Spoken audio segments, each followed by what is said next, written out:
Ya, pemirsa, Menteri BUMN Erick Thohir terkejut sejumlah perusahaan BUMN memiliki hingga ratusan anak perusahaan. Belajar dari kasus di PT Garuda Indonesia, borok BUMN pun terungkap. Neraca keuangan BUMN banyak yang berada pada level merah alias merugi. Nah, apa yang seharusnya dilakukan oleh Menteri dalam menyehatkan BUMN yang terus merugi dan apa saja modus dan borok yang membuat BUMN banyak merugi? Saat ini kita sudah bersama dengan pengamat BUMN, ada Mas Toto Pranoto di sini. Selamat pagi, Mas Toto.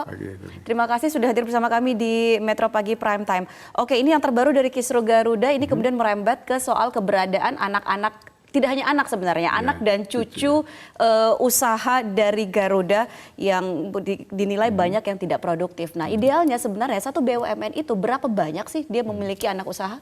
Ya, saya kira ukurannya tidak bisa dilihat berapa besar jumlahnya ya. Saya kira tergantung kepada size dari induknya. Kalau size induknya menjadi besar sekali, mungkin akan dibutuhkan lebih banyak jumlah anak perusahaan BUMN dibandingkan dengan size perusahaan mungkin lebih kecil ya.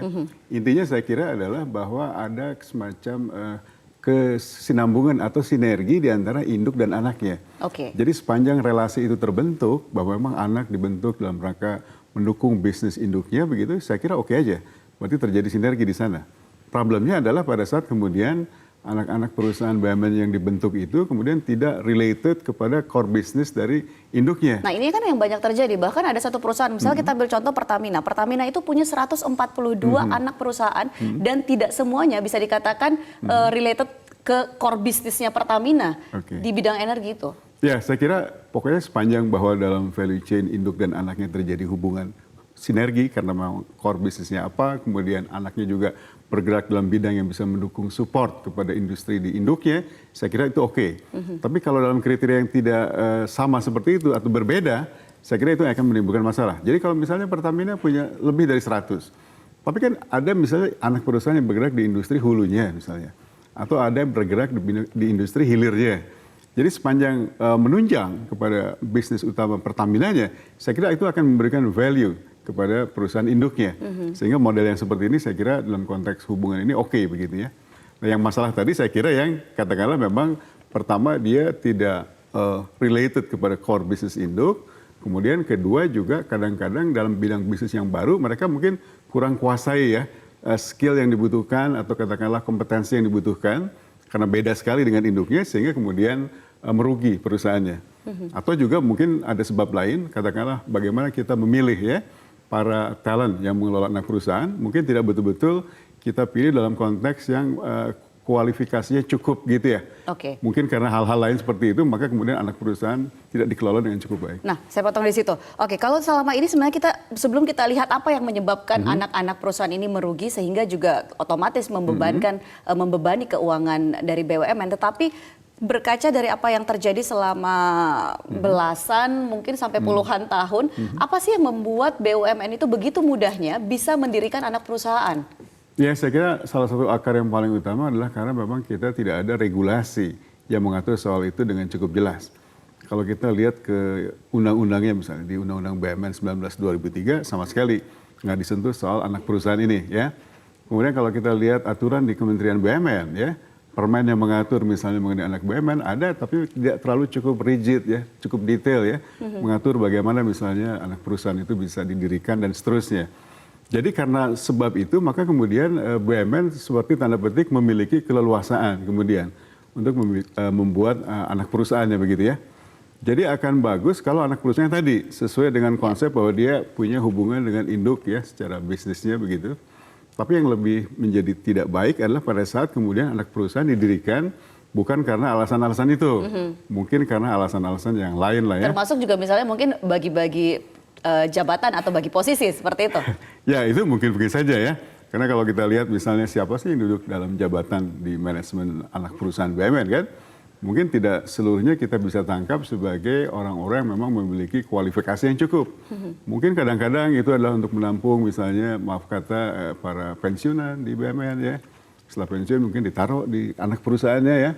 Atau juga diisi dengan orang-orang lain yang memang dalam konteks profesional misalnya kita perlu pertanyakan apakah mereka cukup profesional tidak untuk mengelola anak perusahaan tadi. Jadi kalau penempatan talent manajemennya tidak terlalu oke, maka otomatis juga kinerjanya mungkin menjadi tidak terlalu baik begitu ya.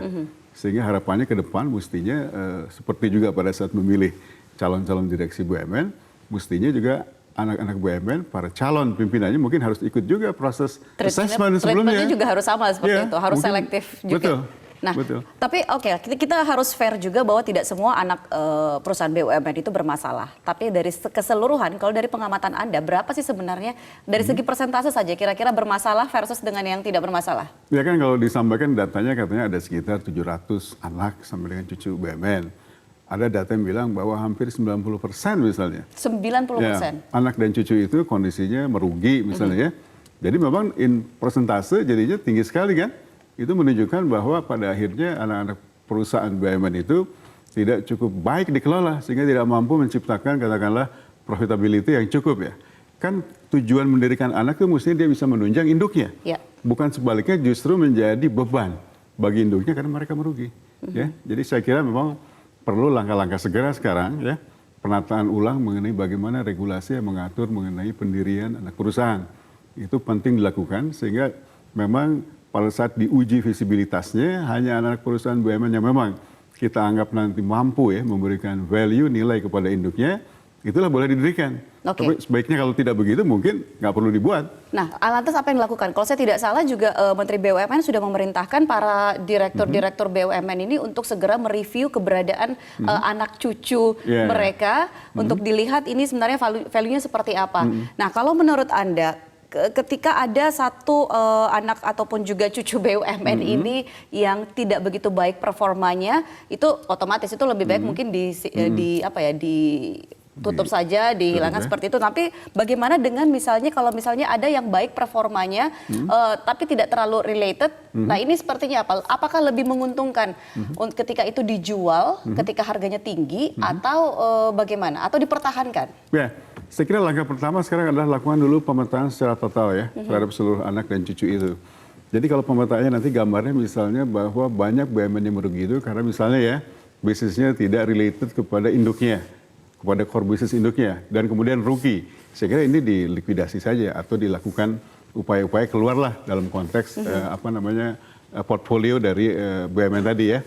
Tapi kemudian kalau kita lihat masih ada juga anak-anak perusahaan BUMN yang performance-nya oke. Dan kemudian tadi dibilang tidak related, bagaimana perlakuannya? Misalnya Krakatau Tirta. Krakatau Tirta itu kan bisa dikatakan tidak terlalu related kepada bisnis dari Krakatau Steel. Tetapi satu sisi itu cukup menguntungkan. Ya, karena bagaimanapun Krakatau Tirta kan menyediakan fasilitas air ya bagi penduduk bukan hanya di lingkungan Krakatau Steel. Tapi juga mungkin di area kota Cilegonnya ya.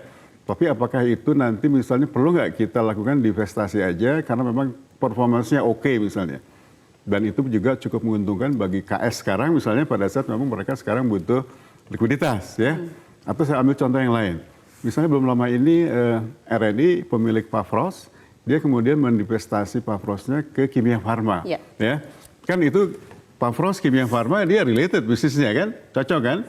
Kemudian juga harga Pafros pada saat di over ke Kimia Farma, RNI juga dapat harga yang bagus.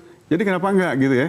Jadi RNI kemudian bisa fokus kepada bisnis utama dia yang sekarang ada, misalnya di plantation atau di area terkait dengan industrial estate begitu. Dan kemudian si Pafros juga bisa berkembang lebih bagus lagi di bawah naungan grupnya Kimia Farma misalnya ya. Nah model-model seperti ini kan juga bisa dilakukan. Ya, jadi gainnya nanti ada di baik pihak katakanlah yang melepas asetnya, misalnya dalam case tadi RNI, kemudian berikutnya juga grupnya Kimia Farma atau Bio Farma sebagai holdingnya nanti bisa mendapatkan manfaat dari kemudian terjadinya horizontal integration di antara bisnis-bisnis yang sejenis. Jadi market share dia juga nanti bisa diperkuatkan di domestik paling nggak minimal. Oke, nah tadi Anda sudah menyinggung soal holding. Kita tahu ada beberapa perusahaan BUMN juga sekarang ini yang mengarah kepada pembentukan holding atau super holding seperti itu. Nah, anak-anak perusahaan ini bagaimana? Misalnya kita ambil contoh terkait dengan hotel. Banyak sekali BUMN itu yang punya anak perusahaan bergerak di bidang perhotelan. Nah, kalau saya tidak salah ini ada 85 total hotel-hotel yang dimiliki oleh anak-anak perusahaan BUMN. Nah ini apakah ketika mereka harusnya digabung semua, di merger seperti itu, pertanyaan besarnya siapa yang mengelola? Nah gini, kalau dalam case-nya contoh di industri hotel gitu ya, kan kita ada satu BUMN yang mengelola itu. Misalnya PT Ina Natur. Itu kan memang satu BUMN yang memang core bisnisnya mengelola hotel. Jadi sekarang kalau ada BUMN lain ya yang mungkin karena punya lokasi tanah yang bagus di prime area, kemudian berpikir kenapa nggak kita bikin hotel aja gitu kan itu juga mungkin bagus. Itu saya kira nanti pengelolaannya adalah kenapa mereka tidak langsung misalnya kerjasamakan dengan Inanatur itu dalam bentuk misalnya sebagai chain hotel begitu ya. Jadi yang utamanya Ina Hotel, kemudian nanti yang dimiliki misalnya oleh Pegadaian, dimiliki oleh Grup Karya, dimiliki oleh Pertamina dan lain-lain itu, kenapa mereka tidak KSO-kan saja dengan Inanatur ya? Jadi dari segi kepemilikan mungkin mereka tidak berubah, tetap di BUMN masing-masing, tapi dikelola oleh sekarang pihak yang dianggap memang profesional karena memang core bisnisnya dalam hal pengelolaan hotel, gitu kan? Itu kan mungkin lebih bagus dibandingkan mereka kelola sendiri-sendiri. Ya. Dan lagi-lagi bebannya itu harusnya bisa terkurangi dong dari situ. Ya, karena diserahkan kepada orang yang lebih ahli, tanda petik begitu ya, mestinya kan yield-nya atau hasilnya nanti juga bisa lebih bagus dan bisa memberikan kontribusi kepada BUMN pemilik hotel tadi kan. Atau juga mungkin bisa alternatif yang lain kalau mau lebih ekstrem misalnya ya. Dan memang nanti pemerintah atau Kementerian BUMN mungkin memutuskan bahwa hotel-hotel tadi mungkin digabung saja di bawah grupnya Ina Hotel Group, Natur maksudnya ya. Supaya memang mereka betul-betul dikelola oleh pihak memang core bisnisnya dalam pengelolaan hotel. Oke, ketika bersih-bersih di anak usaha ini bisa dilakukan, akan seberapa signifikan terhadap upaya bersih-bersih di induk BUMN-nya? Saya kira kalau dalam case seperti ini kan, kalau misalnya sekarang Kementerian BUMN bisa lebih fokus ya, bahwa monitoring terhadap anak perusahaan kalau terlalu banyak kan juga mungkin sukar. Jadi kalau sekarang jumlahnya bisa dikurangi, betul-betul memang anak-anak perusahaan yang memang tanda petik tadi berguna dalam konteks ada relasi dengan bisnis utama induknya, saya kira kan itu memang bagus ya. Dengan jumlah BUMN yang lebih sedikit, saya kira monitoring akan lebih mudah sehingga performanya juga bisa dioptimalkan begitu ya. Saya kira akan bagus. Nah dalam konteks bersih-bersih ini saya kira kemudian kalau pengelolaan baik terhadap level BUMN maupun level anaknya dilakukan dengan cara yang sama ya, bahwa semuanya misalnya harus ikut ke dalam prinsip tata kelola yang baik misalnya. Bahwa proses pemilihan para pimpinannya begitu misalkan dengan konsep-konsep terkait dengan assessment, fit and proper test misalnya. Dan banyak hal lainnya, saya kira dengan perlakuan treatment yang sama pada akhirnya nanti performance baik BUMN maupun anaknya juga bisa terdorong naik ya. Karena mereka mendapatkan treatment perlakuan yang sama. Jadi tidak ada beda antara BUMN dan anak BUMN. Nah kalau ini bisa dilaksanakan saya kira pada ujungnya nanti BUMN bisa dan anaknya itu bisa lebih baik. Jadi dikelola dengan baik seperti itu sesuai dengan standar korporasi pastinya. Nah kalau kita lihat juga ini BUMN yang sukses untuk mengelola anak-anak usahanya ini kan cukup banyak. Misalnya kayak di BUMN Karya, bagaimana Wika, bagaimana Waskita, itu mereka mengelola beberapa anak perusahaannya kemudian sampai dengan listing seperti itu. Nah apakah ini bisa dijadikan standar seperti itu pengelolaan anak usaha jadi biar tidak jadi beban seperti itu Mas Tok? Ya saya kira ini jadi contoh bagus ya bahwa pada akhirnya tidak semua anak BUMN juga jelek. Ada juga anak BUMN yang oke statusnya. Tadi yang dibilang misalnya contohnya di dalam grup konstruksi lah misalnya ya. Misalnya Wika Group itu punya dia Wika Beton ya precastnya. Waskita juga punya barang yang sama atau mungkin Wika juga punya Wika Precast juga dan seterusnya ya. Dan rata-rata mereka sudah menjadi bagian dari public listed company, sudah TBK. Jadi yang mengawasi kinerja mereka jadinya banyak juga kan, bukan hanya pemilik tapi juga investor dan yang lain-lain. Jadi kalau semakin banyak misalnya anak perusahaan BUMN tadi ya didorong untuk menjadi perusahaan TBK, saya kira itu jadi bagus juga. Karena jadi kemudian kinerja bisa menjadi meningkat karena tuntutan kepada harga saham yang bagus memaksa mereka harus juga perform bagus ya. Dengan demikian maka pada akhirnya kinerja anak-anak perusahaan yang sudah listed di bursa itu juga jadi bagus. Jadi kalau model seperti ini akan bisa dilakukan lebih banyak lagi, saya kira itu akan juga bagus buat BUMN-nya. Oke, ya? Jadi kalau bisa dikasih Mas Toto memberikan saran kepada Menteri BUMN, kepada Pak Erick Thohir untuk membenahi BUMN untuk bersih-bersih itu kuncinya apa? Ada di mana? Ada di pengawasan atau ada di mananya? Ya saya kira yang paling utama adalah supaya fungsi Dewan Komisaris sebagai pengawas ya, yang memonitor anak perusahaan BUMN atau bahkan BUMN-nya itu bisa menjadi jauh lebih efektif ya. Dan syaratnya bagaimana supaya lebih efektif berarti banyak hal ya. Baik sistem yang diperbaiki, kualitas pengawasnya juga harus lebih bagus dan seterusnya ya. Kedua juga mungkin mekanisme lewat cara-cara di mana kalau kita bisa dorong lebih banyak BUMN atau anak BUMN go public, itu akan sangat membantu. Karena tanda petik misalkan minimal paling nggak aspek intervensi dari pihak-pihak lain ya, yang dianggap bisa merugikan, itu bisa lebih diminimalisir. Karena sebagai public listed company, mereka akan bilang ya, kami tidak bisa lagi, tanda petik ya, untuk bisa diintervensi macam-macam karena kami diawasi oleh publik. Dan ini juga berpengaruh langsung nanti terhadap misalnya harga saham kami.